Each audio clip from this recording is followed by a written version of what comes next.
예, 얼마 전에 인터넷 뉴스를 하나 보았는데, 이제 사람이 죽었어요. 그래서 이제 사람이 죽어서 화장을 하려고 하는데, 화장을 하기 직전에 갑자기 관을 두드리는 소리가 들려서 화장을 중지했다라는 그런 사건을 뉴스에서 접한 적이 있습니다. 그 보도에 따르면은 인도에 거주하고 있던 76세의 한 여성이 이제 코로나 양성 판정을 받고 집에서 격리한 채 투병을 하다가 이제 상태가 악화되어서 병원으로 이송을 하던 중에 그만 쓰러지고 말았다고 합니다. 사망 판정을 받고 집에 돌아와서 장례 절차를 준비하고 가족들이 그녀를 이제 화장하기 직전에 관을 두드리는 소리가 들려서 관뚜껑을 열어보니까 그녀가 울면서 눈을 떴다라는 것입니다. 우리가 사는 세상에서는 종종 이런 일들이 발생하기도 합니다. 인도의 이 여성뿐만 아니라 전 세계 곳곳에서도 죽었다가 다시 살아났다라는 사람들의 증언이 여기저기에서 있습니다. 그럼 인도의 이 여성처럼 죽었다가 다시 살아난 사람을 우리는 뭐라고 부르겠습니까? 부활했다고 합니까? 아닙니다. 부활했다고 하는 것이 아니라 소생했다라고 말합니다. 우리 주님 예수님께서도 죽으셨다가 다시 살아나셨습니다. 그럼 예수님이 다시 살아나신 것도 우리가 소생했다라고 말합니까? 아니죠. 부활하셨다라고 말합니다. 그럼 소생했다는 말과 부활했다라는 말의 차이점은 무엇일까요? 소생이라는 것은 죽었다가 다시 살아났지만 얼마 동안 살다가 다시 죽음을 맞이하는 것을 말하지만은, 부활했다라는 것은 죽었다가 다시 살아나셔서 영원히 살아계신 것을 의미하는 것입니다. 그러니까 소생과 부활의 차이점은 죽었다가 다시 살아나는 것은 똑같지만은 죽었다가 다시 살아나 또 다시 죽었느냐 아니면은 영원히 사느냐의 차이라는 것입니다. 오늘 우리는 부활절 예배를 드리고 있습니다. 우리 주님 예수님께서 십자가에서 못 박혀 죽으셨다가 3일 만에 다시 살아나셨으며 얼마를 더 사시다가 다시 죽으신 것이 아니라 부활하셔서 승천하셨고 지금도 하나님 우편에 앉아 계시면서 앞으로도 영원히 살아 계십니다. 이 시간 2000여 년 전 십자가에서 돌아가셨다가 3일 만에 다시 부활하셨다는 이 사실이 지금 현재를 살고 있는 우리들에게는 어떤 의미가 있는지 생각해 보도록 하겠습니다. 첫째로 성경의 예언이 성취되었습니다. 본문 2절 말씀을 다시 한번 읽어보겠습니다. 이 복음은 하나님이 선지자들을 통하여 그의 아들에 관하여 성경에 미리 약속하신 것이라. 아멘. 여기서 미리 약속하셨다라는 이 말씀은 하나님의 사랑이 그의 택한 백성들에게 대하여 얼마나 큰 것인가를 우리에게 깨닫게 해주는 것입니다. 왜 그러냐면은 예수님의 십자가의 죽으심과 부활하심으로 죄인된 우리를 구원해 주신다라는 사실을 미리 우리에게 알려주셨기 때문입니다. 또한 하나님은 현재의 복주심보다 미래에 더 많은 축복을 주실 것이다 라고 약속의 말씀을 주신 것입니다. 시편 31편 19절 말씀을 읽어보겠습니다. 주를 두려워하는 자를 위하여 쌓아두신 은혜, 곧 주께 피하는 자를 위하여 인생 앞에 베푸신 은혜가 어찌 그리 큰지요. 아멘. 우리의 인생 앞에 베풀어 주신 은혜가 더 크다라는 것입니다. 지금까지 우리를 위해서 베풀어 주신 은혜도 놀랄 만한 것이지만은 앞으로 우리의 삶 가운데 베풀어 주실 그 은혜가 더 크실 뿐만 아니라 우리의 죽음 후에 베푸실 은혜는 말로 형용할 수 없을 만큼 큰 것이다 라는 말입니다. 그러므로 우리는 지금까지 지켜주시고 베풀어 주신 은혜에 감사하면서 살아야 함은 물론이거니와 앞으로의 인생 가운데 베풀어 주실 은혜에 대하여서 감사해야 하고, 더 나아가서 우리가 이제 죽음을 맞이했을 때, 주님 품에 안겼을 때 누릴 그 기쁨을 생각하면서 주님 앞에 더 많이 감사의 삶을 살아야 한다라는 것입니다. 여러분, 이 땅에서 당하는 어려움과 고난은 잠깐뿐입니다. 우리의 인생이 어떻게 보면 상당히 긴 것처럼 느껴질 때도 있지만은 또 어떻게 보면 우리의 인생은 정말로 짧은 기간입니다. 어르신들의 말을 들어보면은 젊은 시절이 엊그제 같았는데 언제 내가 이렇게 나이를 많이 먹었는지 모르겠다라고 다들 말씀하십니다. 그만큼 인생은 길지 않다라는 뜻일 것입니다. 그러니 이 땅에서의 어려움은 잠깐뿐이다라는 것이죠. 그래서 우리는 영원한 나라를 준비하면서 살아가야 하는 것입니다. 이 땅에 매여서 사는 것이 아니라 영원한 하나님 나라에서의 삶을 준비하며 살아야 한다라는 것입니다. 이 땅에서는 내가 수고하고 노력하면은 어느 정도 성공을 거둘 수도 있고 또 어느 정도 더 잘 살아갈 수도 있습니다. 그러나 영원한 하나님 나라에서는 한번 그의 삶이 정해지면은 그 삶을 절대로 바꿀 수가 없는 것입니다. 지옥에서 고통당하다가 힘들다고 천국으로 옮길 수가 없다라는 것입니다. 억만금의 돈을 주어준다 할지라도 지옥에서의 삶을 바꿀 수가 없다라는 것입니다. 그럼 천국과 지옥을 가르는 열쇠는 무엇이겠습니까? 이 땅에서 살아갈 때 십자가에서 죽음당하시고 또 3일 만에 부활하신 예수 그리스도를 믿고 그분만 의지하고 신뢰하며 살아가느냐, 아니면 이 땅에서 살아가면서 나의 힘을 의지하고 내 지혜를 의지하며 살아가느냐가 열쇠라는 것입니다. 어떤 사람들은 천국과 지옥이 어디 있느냐, 나는 내 주먹이나 믿으면서 살아가겠다라고 말하는 사람이 있습니다. 어떻게 보면 참 똑똑해 보이고 현실에 잘 맞게 사는 사람 같습니다. 그러나 여러분들도 다 경험해 오신 일이겠지만은 삶이라는 것이 어디 내 주먹만 믿고 사라질 수가 있는 것입니까? 내 지혜, 내 돈, 내 경험을 믿는다고 다 그것이 맞는 것입니까? 그렇지 않죠. 틀릴 때가 더 많습니다. 내 마음대로 인생이 돌아가지가 않는다라는 것입니다. 이 땅에서도 그런데 어떻게 우리의 죽음 후의 삶을 그렇게 자신할 수가 있단 말입니까? 내 주먹만 믿고 산다 하는 사람처럼 미련한 사람도 없을 것입니다.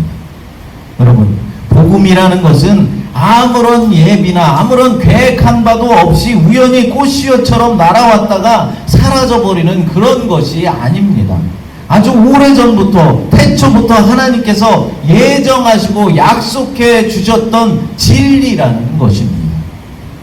누가복음 24장 44절부터 48절 한번 읽어보겠습니다. 천천히 읽어보겠습니다. 또 이르시되 내가 너희와 함께 있을 때 너희에게 말한 바 곧 모세의 율법과 선지자의 글과 시편의 나를 가리켜 기록된 모든 것이 이루어져야 하리라 한 말이 이것이라 하시고, 이에 그들의 마음을 열어 성경을 깨닫게 하시고, 또 이르시되 이같이 그리스도가 고난을 받고 제3일에 죽은 자 가운데서 살아날 것과 또 그의 이름으로 죄사함을 받게 하는 회개가 예루살렘에서 시작하여 모든 족속에게 전파될 것이 기록되었으니 너희는 이 모든 일의 증인이라. 아멘. 이게 무슨 말이겠습니까? 모세의 율법과 선지자의 글 그리고 시편에 예언된 대로 그리스도께서 고난을 받으시고 십자가에 못 박혀 죽으시고 3일 만에 죽은 자 가운데서 다시 부활할 것이다 라고 기록되어 있다라는 예수님의 말씀입니다. 그렇습니다. 성경은 이미 구약의 모든 예언을 예수님이 오심과 예수님께서 십자가를 지신 그 사건과 부활 사건으로 이미 성취하셨습니다. 그리고 이제 예수 그리스도를 통해서 새로운 언약이 주어졌는데, 새로운 언약이라는 것은 예수님의 십자가 부활을 통해서만 우리가 구원함을 얻을 수 있다라는 약속의 말씀인 것이죠. 이제 예수님께서 이 땅에서 심판주로 재림주로 다시 오실 때 주를 믿는 모든 자들의 구원이 완성되며 새 언약이 성취될 것입니다. 그러므로 우리는 약속의 말씀을 믿고 다시 오실 그리스도를 맞을 준비를 하면서 살아가야 하는 것입니다. 미련한 다섯 처녀처럼 신랑 맞을 준비를 하지 못해서 바깥 어두운 데 쫓겨나서 일을 가는 수치를 당하지 않기 위해서 이 땅에 살아갈 동안 믿음으로 주님의 오심을 잘 준비하는 저와 여러분들이 되시기를 간절히 바랍니다. 두 번째로 하나님의 아들로 인정되었습니다. 본문 4절 말씀 읽어보겠습니다. 성결의 영으로는 죽은 자들 가운데서 부활하사 능력으로 하나님의 아들로 선포되셨으니 곧 우리 주 예수 그리스도시니라. 아멘. 예수님은 본질적으로 영원한 하나님의 아들이십니다. 여기서 부활하심으로 하나님의 아들로 선포되어졌다라는 것은 예수님이 하나님의 아들이며 하나님이시다라는 이 사실을 믿지 못하는 사람들에게 초자연적인 부활의 능력을 보여주심으로 분명하게 예수 그리스도께서 하나님의 아들이시며 하나님이시다라는 사실을 나타내셨다라는 것입니다. 오늘날에도 예수님을 하나님의 아들로 인정하지 않는 사람들이 있습니다. 특별히 유대인들이 그렇죠. 유대인들은 예수님을 그냥 위대한 선지자쯤으로만 생각하고 있습니다. 그러니까 예수님을 엘리야나 엘리사, 느헤미야 정도의 선지자 정도로만 생각한다라는 것입니다. 그래서 그들은 지금도 메시아를 기다리고 있는 것입니다. 유대인뿐만 아니라 많은 이단자들이 예수님을 하나님의 아들로 인정하지 않고 오히려 자신이 메시아다라고 주장을 하고 있는 형편이죠. 우리가 잘 아는 통일교의 문선명이나 또 신천지의 이만희 교주뿐만 아니라 요즘 문제가 되고 있는 중국의 신흥 종교가 있는데 전능신교라는 그런 종교가 있습니다. 그 전능신교에서도 자신과 자신의 부인까지도 여그리스도와 대제사로 신격화하여서 사람들을 미혹하면서 많은 문제들을 야기시키고 있습니다. 그런데 왜 사람들이 이런 말도 안 되는 이단 사설을 믿게 되는 것일까요? 그것은 성경을 제대로 알고 있지 못하기 때문입니다. 사실 교회에 오래 다닌 사람들도 성경을 제대로 알지 못하고 가장 기본이 되는 기독교의 교리조차 모르며 신앙생활을 하는 것을 보게 됩니다. 그러니까 오히려 신앙생활을 열심히 잘 아는 사람 가운데 이런 잘못된 이단에 빠지는 경우들이 있다라는 것이죠. 왜 그렇겠습니까? 믿음에 대한 열정과 열성은 있는데 성경을 잘 모르기 때문에 그런 것입니다. 여러분, 오늘 본문에서 분명하게 말씀하고 계십니다. 죽은 자들 가운데서 부활하사 능력으로 하나님의 아들로 선포되셨으니 곧 우리 주 예수 그리스도시니라.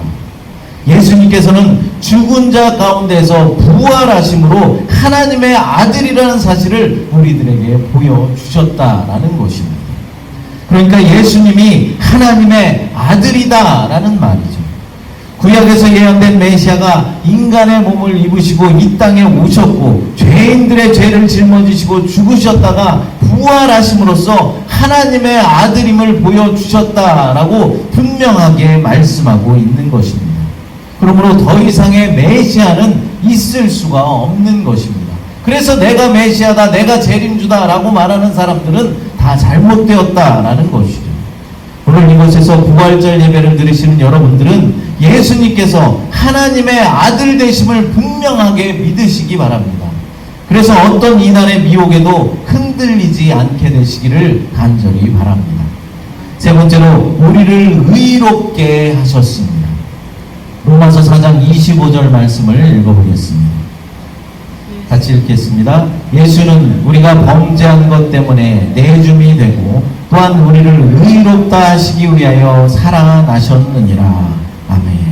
이 말씀에서 바울은 예수 그리스도의 십자가와 부활 사건을 성도들에게 이제 적용시킴으로써 반대되는 의미를 지닌 두 구절을 대조시키고 있는 것을 볼 수 있습니다. 먼저는 우리가 범죄한 것과 우리를 의롭다 하신 것이 대조되어 있고, 또 하나는 때문에 내어줌이 되고와 위하여 살아나셨느니라 라는 말씀이 대조되어 있습니다. 예수님께서 우리를 위하여 내어줌이 되었다라는 이 말씀은 우리 죄를 위한 예수님의 대속적인 죽임을 의미하는 것이고, 우리를 위하여 살아나셨다라는 것은 예수님의 대속의 결과인 의를 보증하고 선포하기 위함이었습니다. 그러니까 이 말은 우리의 모든 죄악됨은 예수 그리스도께 전가되었고, 예수 그리스도의 의로움이 우리들에게 전가되어서 우리가 의롭다함을 입었다라는 것입니다. 여러분, 예수님께서 십자가의 죽음을 통해서 이루신 것은 무엇입니까?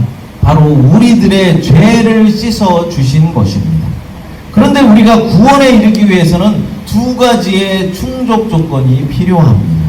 먼저는 죄가 완전히 없어야 하고, 둘째로는 완전히 이 땅을 살아가면서 의로운 삶을 살아가야 하는 것입니다. 이 두 가지 조건이 충족되어야만 우리가 구원을 얻을 수 있는 것이죠. 그런데 우리의 죄의 문제는 예수님께서 십자가에서 못 박혀 돌아가심으로 해결이 되었습니다. 그럼 우리의 의의 문제는 어떻게 해결해야 하는 것일까요? 우리가 어떻게 삶을 살아가면서 완전하게 의로운 삶을 살아낼 수가 있는 것일까요?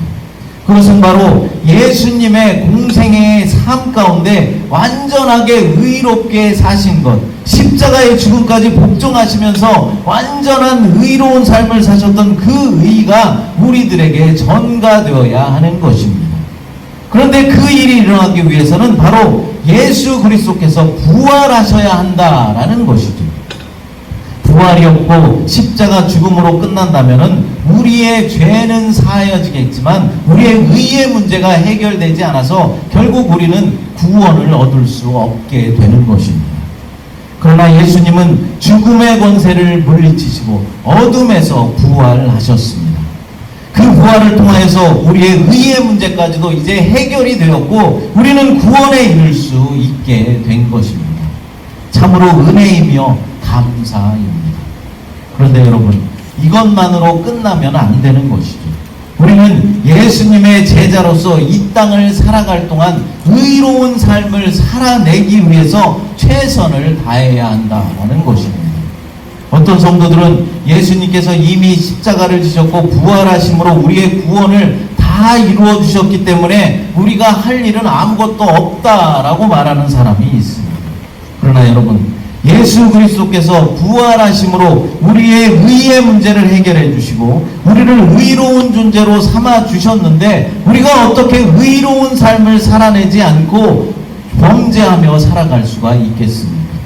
이것은 마치 내 아들은 절대로 사람을 때릴 아이가 아닙니다 라고 말했는데, 자신 있게 말했는데 실제로는 날마다 다른 친구를 때리고 괴롭히는 아들과 같은 것입니다. 사랑하는 여러분, 오늘 부활주의를 맞이하여서 이 시간 한번 깊이 생각해 보았으면 좋겠습니다. 나는 정말로 부활의 은혜로 의롭다움을 입은 성도로서 의로운 삶을 살아가고 있는가 하는 것입니다. 정말로 정직한 삶을 살고 있고 순종의 삶을 살아가고 있는지 생각해 보시기 바랍니다. 만약 하나님 앞에 부끄러운 모습이라면 이 시간 회개하시고 이제부터는 부활의 의미를 담은 의로운 삶, 정직한 삶, 순종의 삶을 살게 해달라고 기도하시기 바랍니다. 사랑하는 여러분, 오늘 예수님의 부활이 우리에게 어떤 의미인지 생각해 보았습니다. 주님의 부활이 어떤 의미라고 했습니까? 첫째로 하나님 말씀의 신실한 성취라고 했습니다. 두 번째로는 예수님께서 하나님의 아들이심을 나타내신 것이다 라고 말씀드렸습니다. 세 번째 마지막으로 예수님의 부활을 통해서 우리를 의롭게 하려 하신 것입니다. 사랑하는 여러분, 우리가 오늘 하루만 부활하신 주님을 말하며 부활하신 주님을 생각하며 기뻐할 것이 아니라 우리는 1년 12달 날마다 부활하신 주님을 찬양하며 그 은혜와 사랑을 전하는 일에 소홀함이 없어야 할 것입니다. 날마다 주님, 부활하신 주님을 전하는 삶을 사는 저와 여러분들이 되시기를 간절히 축복합니다. 기도하겠습니다. 하나님 감사합니다. 오늘 부활주의를 주님 앞에 드리면서 부활의 의미를 생각해 보았습니다. 주님의 부활은 하나님의 말씀의 성취이며 예수님께서 하나님의 아들이심을 나타내고 있음을 알았습니다. 또한 우리에게는 주님의 부활을 통해 우리를 의롭게 하심도 알았습니다.